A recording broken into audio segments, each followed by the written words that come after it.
Sir, isang taus-pusong pagpapasalamat para sa kapayapaan at kaayusan. Isang malaking karangalan at buong taus-pusong pasasalamat ang pinaabot natin sa 125th Base Command at sa lokal na pamahalaan ng Tangkal sa inyong walang sawang pakikilahok at matatag na pakikipagtulungan upang makamit ang tunay na kapayapaan at kaayusan. Salamat sa katapangan at pagkakaisa. Ang inyong pagkakaisa ay isang malaking hakbang upang protektahan ang ating pamayanan.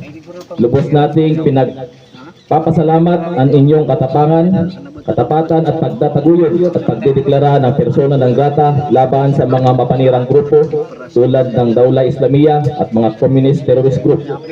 Matagal na ginagamit ng mga pamanirang grupong ito ang ideological manipulation upang isulong ang terorismo at pagpatay sa mga walang sala. Dahil dito, buong tapan nating dinideklara ang katayuang persona non grata laban sa mga teroristang organisasyon tulad ng Dawla Islamiyah at communist terrorist group.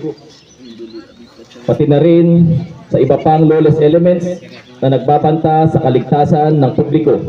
Sila ay opisyal nang hindi tanggap, tinatakwil at bawal sa ating komunidad. Hindi armas ang huling sagot, kundi ang pag-uusap. Dialogue is the most effective way to attain peace and understanding.